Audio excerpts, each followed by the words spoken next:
bitching about driving an hour and a half to, downtown Boston to go to their meeting. He goes, why don't we take you 3 men and just make a men's team? It'll be a men's team of 3 men. Because here's what happens. Men's teams that are 3 men, imagine by the 3rd meeting you're sick of looking at yourself. And what happens is they grow naturally to about 7 or 8 men. They just do. So I'm not proposing breaking up every team in the men's division, but this really intrigued me and it was bugging me for a while. Why it happened. But it's an interesting topic, right? So you just pick men from Hampshire, Birmingham, Massachusetts, and you go, okay, you guys are on, you 3 guys are on a men's team. Or Rancho Arroyo, Alameda de las Pulgas, Los Angeles. It's north of Valencia. You guys are on a men's team, you 4 men. And those teams have already started to add men. So I come to this thing and it hits me like a bolt of lightning. And it's a filter. It's a test. It's a litmus test to evaluate your men's teams. And I really want you to take this back to your men. So I want to ask you a question, and I want you to answer it honestly. When you're sitting in your team meeting with your 8, 14, 21, however many men are on your team, just picture yourself sitting there looking around at those men. The question is, do you need a guide? Do the men on your team think you need a guide? I can tell you that, when I was in OCB, I was on the OCB-ist team of OCB. Carter, Tillman, and we loved our team. It was a great team, a powerful team. But we didn't need a guy. In fact, we didn't even want another guy. There's 3 men on your men's team. You need a guy.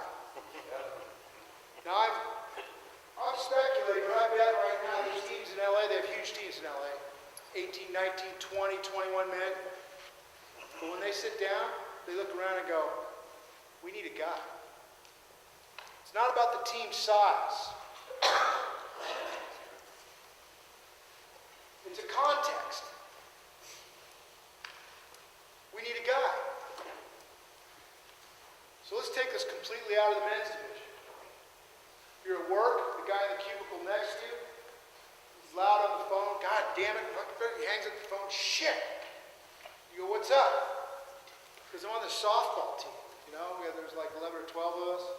You need 10 men to play softball, because there's 4 outfielders. Because we had some guys cancel, we're down to 9 men.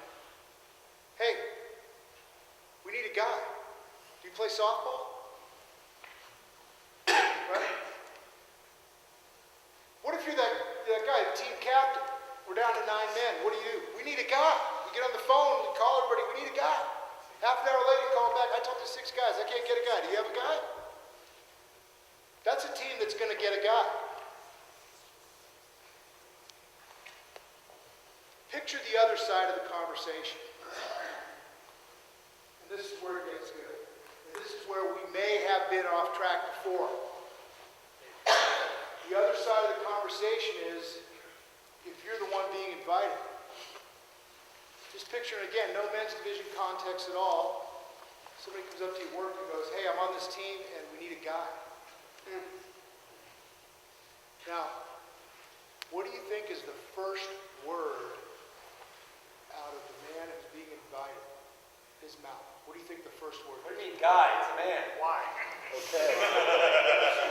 So I've done a little social analysis on this. Yeah, you're welcome. And that's what he said. The first word, it's like I'm on the team, I need a guy. The first word a man will likely say is okay. Not like okay, I'll write you a check. Not okay, I'm all the way in. It's a firewalking team. Oh. Right? But it's like okay, like tell me more. The next thing he's likely to say is, what kind of team is it? Has anybody ever been in that conversation, by the way, talking about their men's team? What kind of team is it? What goes through your head? Sacrificing animals. Right? So I mean, this is where we kind of fuck up the conversation. We have all these things of like, well, it's not a cult. And it's not Amway. And it's not Amway, and it's not a gay thing.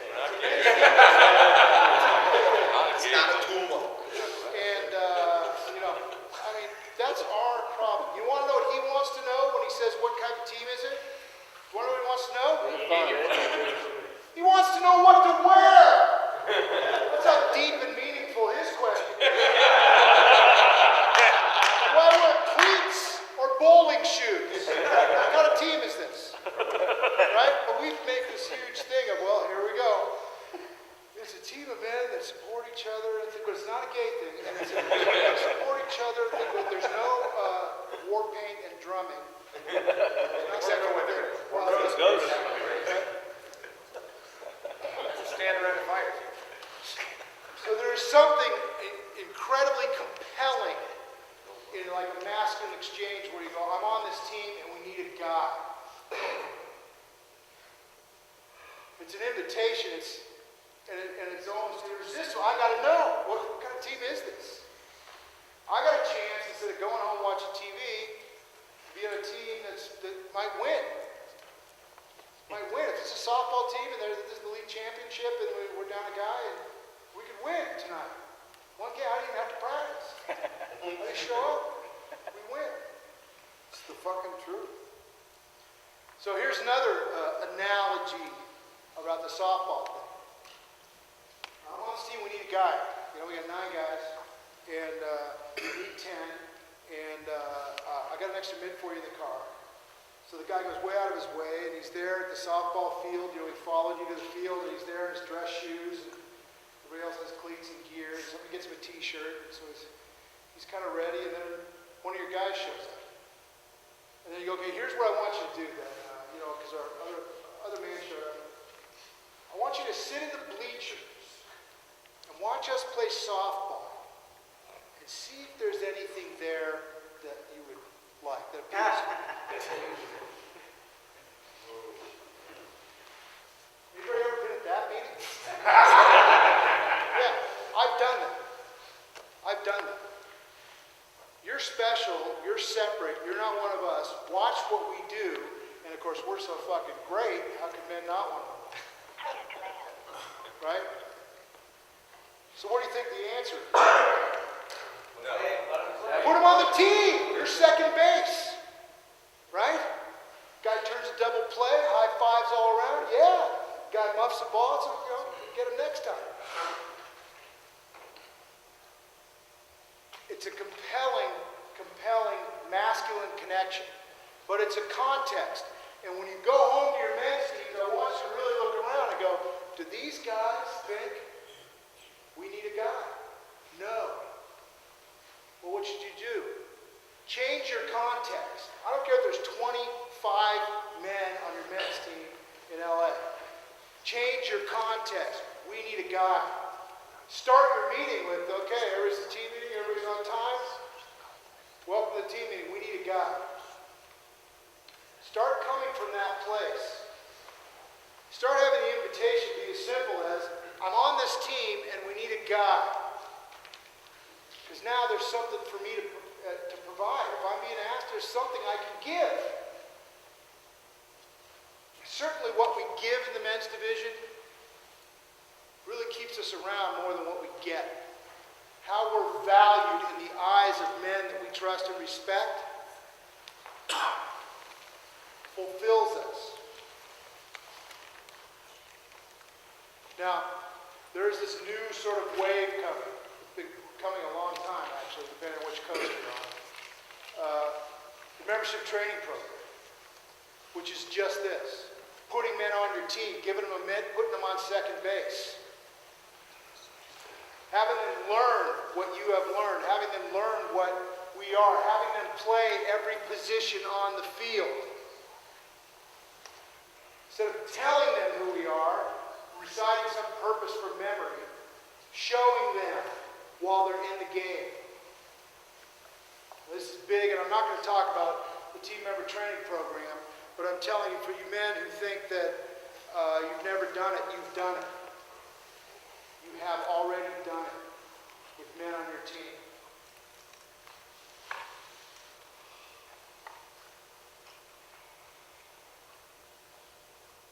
So what if every man on your men's team came from, we need a guy?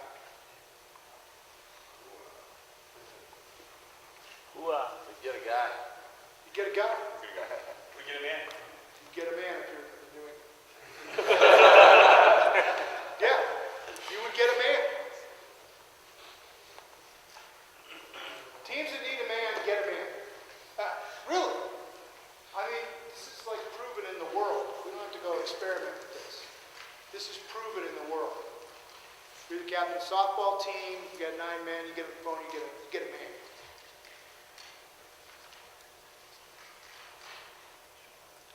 What this makes us become, and what the team member training program makes us become, is completely responsible for our own experience on our men's team and making our men's team be up to par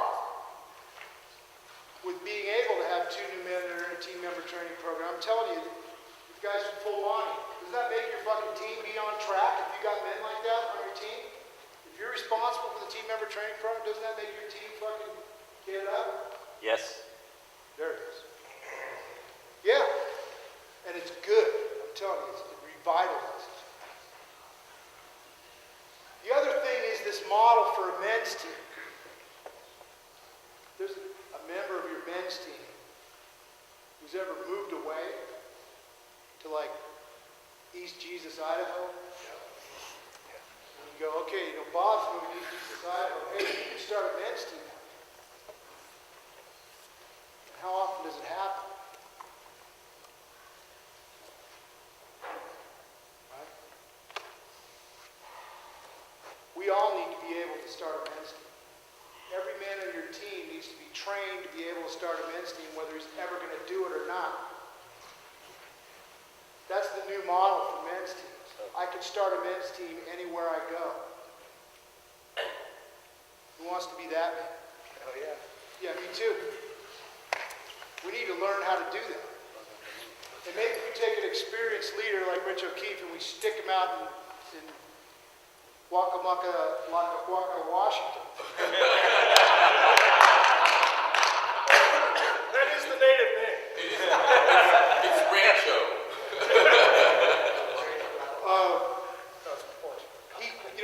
Maybe he, with his experience, is able to start a men's team, but maybe someone else isn't. Why isn't every man at MDI able to start a men's team, whether he's going to or not? I'm telling you something, and this is where I wanted to scream at Santana while he was asking about the membership training program. It occurs to me, I was completed as International Growth and Enrollment Manager. I was promoted to running this programs team that you heard Walter talk about. And I'm a, heartbeat away from the president. Really, like, no one is hired that I report to. And I still have this feeling that I've always been aware of, is like the them in the men's division, leadership. The people whose fault it is. The them that are always trying to screw us.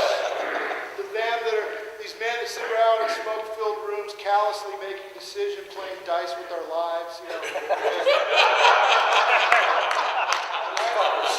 Those fuckers, right.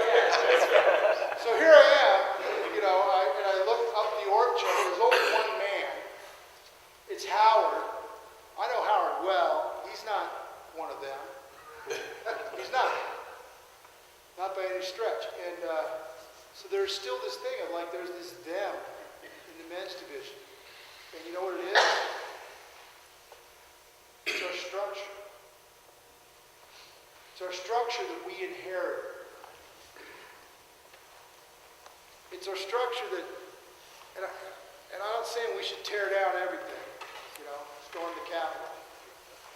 But it's our structure that taxes the organization. We should really be formed about our men's teams. That's our one product. And our men's team should be constantly in this invitation of we need a guy. Not because we're incomplete, but we need a guy to play big. Was that team for, Tom? Where are you? How long were we on LBA? You're still on LBA, right? No. Oh, how long were we on LBA? It was like 8 years, right? Yeah, Well, it 8 was years. around that long. I was on it almost for about a long time. Well, we didn't need a guy. We didn't want a guy. That's not who I want to be. So, here's the homework. It's very simple. I want you to go back and look in the eyes of the men of your men's team when you sit down on Tuesday night, Monday night, whenever your team meeting is. I want you to think to yourself, do these men think we need a guy? Hey, Matt? Yes. Yeah, I get a bigger problem. I need a guy that I can count on or work with to bat 320, hit 45 home runs, and drive in 120 ribbies. He's going to play right field. I'm going to put him in the third spot. This man's going to be strong, powerful, and have so much to give to our team that man is going to raise us. And you know what? I actually need another guy. I need another guy, a rookie.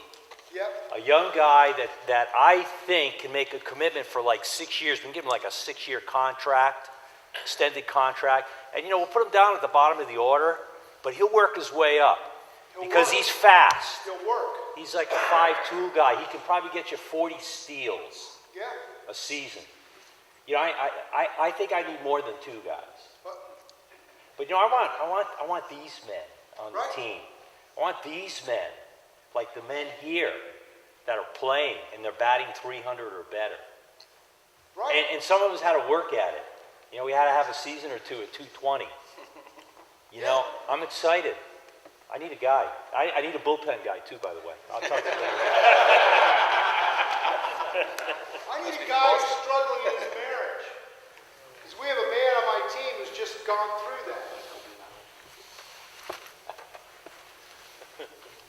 I need a guy who's just gone through that because we have a man on our team who's going through it now.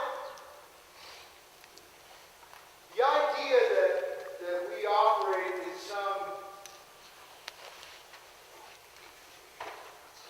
fucking enhanced, ethereal plane because we're all so fucking enlightened. Because, men might show up at our team and can't possibly understand how incredibly complex and, come on. You get stuff from men every day that are not the men's division. Because you have to listen for it. There are men that have stuff to give and there is no listening for it. Your team's where it starts. So I want you to bring back. We need a guy. I want you to evaluate your men's teams through that filter. Look around. Look in the eyes of the men. You look at it and go, is this guy thinking we need a guy? No. This guy? No. This guy? Maybe. This guy? No. And then bring it to your team. You might want to ask the question, why don't we need a guy?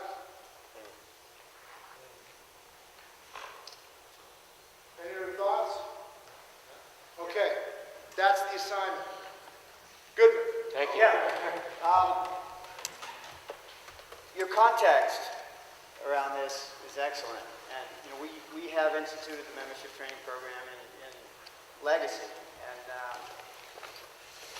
looking at it in the context of a team member training program as opposed to a membership training program, when I think of a membership training program, it's this bigger, this kind of nebulous thing, but it makes it really personal with one man. When I think of it in this context, it makes a whole lot more sense. Thank you, man. I look forward to you doubling your men's divisions in 18 months. You're welcome.